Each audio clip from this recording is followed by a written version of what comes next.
எல்லா பொண்ணோடைய லைஃப்லேயும் இது நடந்தால் நல்லாயிருக்கும் அப்படின்னு யோசிச்சிருப்பீங்க. ஸோ அது என்ன அப்படின்னு பார்த்தீங்கன்னா, ஃப்ரெண்டோட வீட்டுக்கு போயிட்டு நமக்கு பிடிச்ச எல்லா ஃப்ரெண்ட்ஸையும் கூப்பிட்டு போய் சமைச்சு சாப்பிட்ணும் அப்படின்றது தான். ஸோ இந்த வீடியோவில் நான் போட்டிருக்க இந்த அவுட்ஃபிட் வந்து நானே ஓனாக டிசைன் பண்ணது தான். உங்களுக்கு டிசைனிங் பிளாக்ஸ்லாம் பிடிக்குன்னா மறக்காமல் நம்ம பேஜை ஃபாலோ பண்ணிக்கோங்க.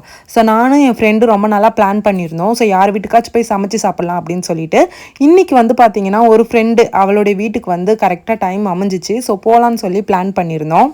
பட் பிஃபோர் மேரேஜாக இருந்தால் நம்ம பேரண்ட்ஸ் கிட்ட பெர்மிஷன் வாங்கணும். ஆஃப்டர் மேரேஜாக இருந்தால் ஹஸ்பண்ட் கிட்ட பெர்மிஷன் வாங்கணும். இப்படி ஹஸ்பண்ட் கிட்டேயும் பேரண்ட்ஸ் கிட்டேயும் மாற்றி மாற்றி பெர்மிஷன் வாங்கியே பல கேர்ள்ஸோட லைஃப்பில் இது வந்து நிறைவேறாத ஒரு ஆசையாகவே இருக்குது. ஸோ நீங்களும் இன்னும் இதை பண்ணலை அப்படின்னு நினச்சிங்க அப்படின்னா கமெண்ட்டில் சொல்லுங்கள்.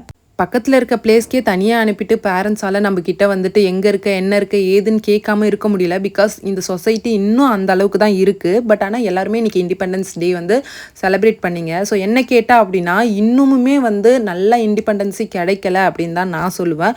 பிகாஸ் என்னைக்கு ஒரு பொண்ணு தன்னால் எந்த டைமில் வேணால் வெளியில் போகலாம், எனக்கு எந்த விதமான ஆபத்தும் வராதுன்னு நினைக்கிறாளோ அன்றைக்கி தான் உண்மையான இண்டிபெண்டன்ஸ் டேவாக இருக்கும் அப்படின்றது தான் என்னோட கருத்து. ஸோ உங்களோட கருத்து என்ன அப்படின்றத மறக்காமல் கமெண்ட்டில் சொல்லிட்டு போங்க. என்னோட லைஃப்பில் சின்ன சின்ன ஹாப்பியான மூமெண்ட்ஸ் எல்லாத்தையுமே வந்து இன்ஸ்டாகிராம் யூடியூப்லலாம் வந்து ஃபைல் பண்ணி வைக்க ஸ்டார்ட் பண்ணியிருக்கேன். அது எனக்கு ரொம்ப பிடிச்சிருக்கு. பின்னாடி எடுத்து பார்க்கும்போது ரொம்ப ஹாப்பியாகவும் இருக்குது.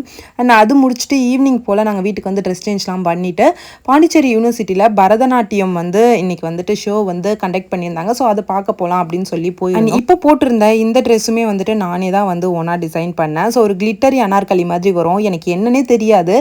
என்ன ட்ரெஸ் போட்டிருந்தாலும் எந்த பிளேஸில் இருந்தாலும் இந்த அனார்கலி போடும்போது நான் தனியாக யூனிக்காக தெரியும் அப்படின்ற நம்பிக்கை எனக்கு இருக்குது. ஸோ உங்களுக்கு இந்த அனார்கலி பிடிச்சிருந்துச்சு அப்படின்னா மறக்காமல் கமெண்ட்டில் சொல்லுங்கள். ஸோ உங்களுக்கும் இந்த மாதிரி ட்ரெஸ்ஸஸ்லாம் டிசைன் பண்ணணும் அப்படின்னு நினச்சிங்கன்னா ஸ்க்ரீனில் நம்பர் இருக்குது, மறக்காமல் காண்டாக்ட் பண்ணுங்கள். ஸோ வந்து ஷோ ஸ்டார்ட் பண்ணவே இல்லை. ஸோ நாங்கள் அதுக்குள்ளே டைம் ஆகுதுன்னு சொல்லிட்டு கிளம்பிட்டோம். இன்னொரு விளாகில் பார்க்கலாம். Tata bye bye.